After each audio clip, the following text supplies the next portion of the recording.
Welcome back to Final Fantasy. In the previous episode, I explored Mirage Tower, found a robot who told me to get the cube responsible for transport operations, found the cube in the waterfall cave near Onrak, warped from the Mirage Tower to the floating castle, and defeated the Fiend of Wind, Tiamat, restoring light to the Orb of Wind.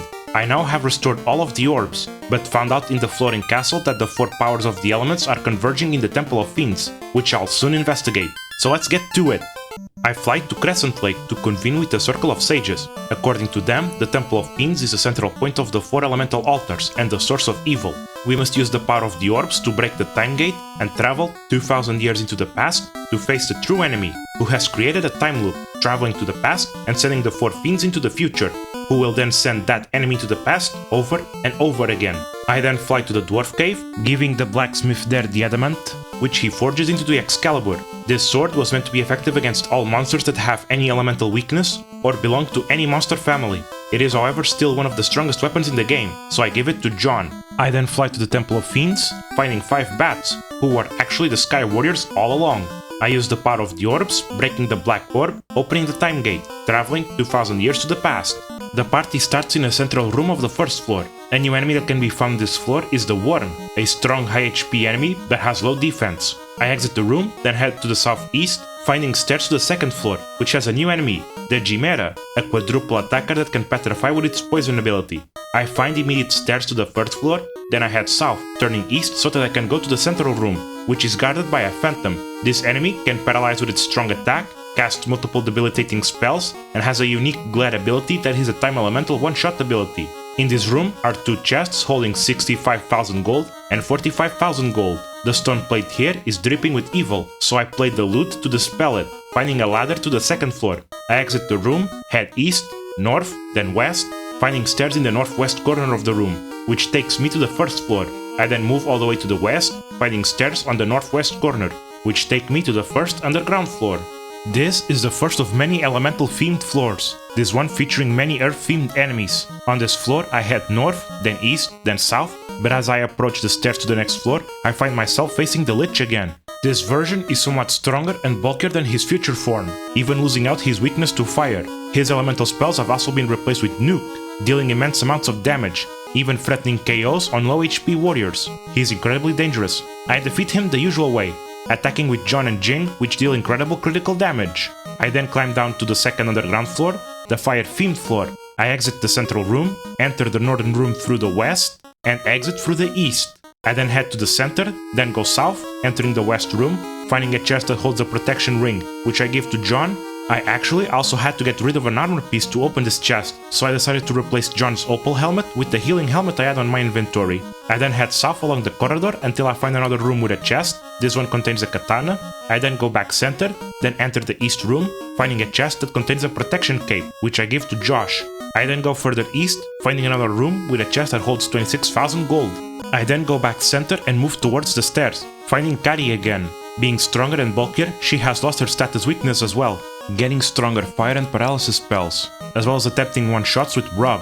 Josh uses the white robe to boost the party's evasion, while John and Jing attack with critical hits, defeating her. I then climb down to the third underground floor, the Water Fiend floor. I go through a room to bypass a wall, enter the next western room, exiting it through the south, enter the next room north, exiting it through the center. I then head south, then east, finding the Kraken in the corridor. He's stronger, tankier, lost his lightning weakness, and gained access to lightning too. He still hits 8 times at once, so I use Ruse on all characters, Jing using the defense sword to do so, then I attack him with John and Jing, with Jack using Fast to buff his allies. With the Kraken defeated, I move to the stairs that take me to the 4th underground floor, the Wind-themed floor.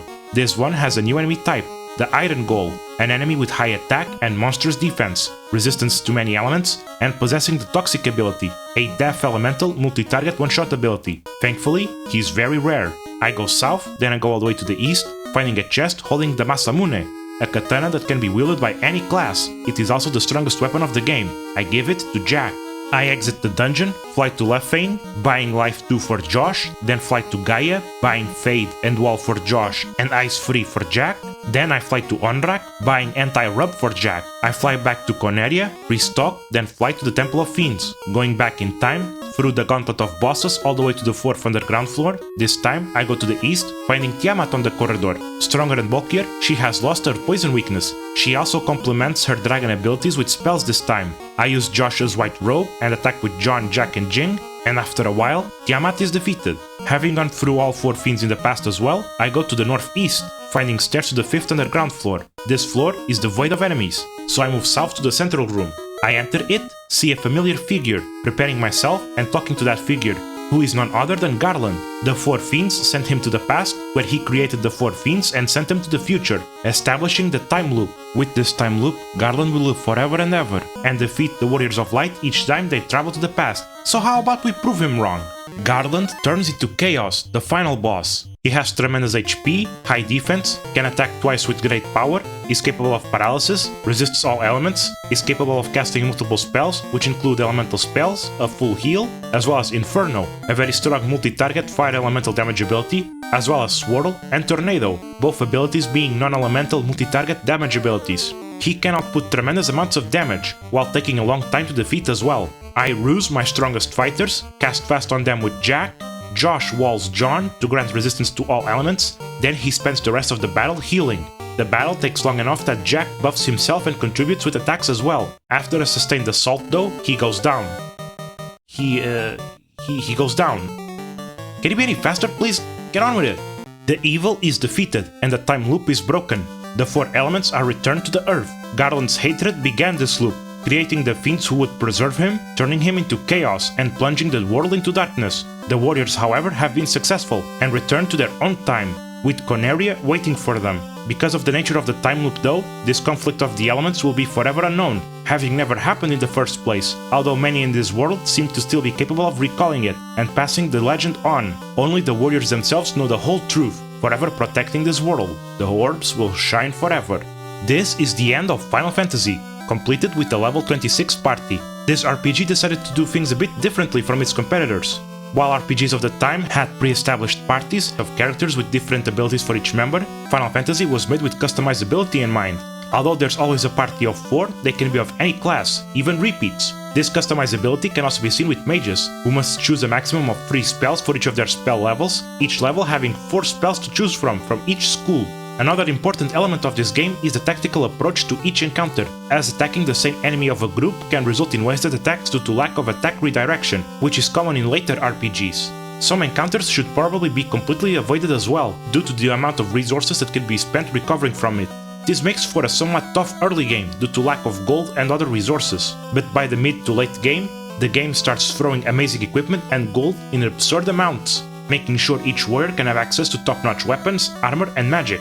The difficulty curve can feel like a wave at points, with its ups and downs. It is a bit unfortunate that some bugs slipped through the cracks, resulting in non-functioning spells and mechanics, but despite that, I believe this game still shines through it, with the difficulty and customizability of this game inspiring many challenges. I mean, there are people out there that beat this game using a single class for all party members. Some forgo the class change, and others beat it with just a single character. It's crazy!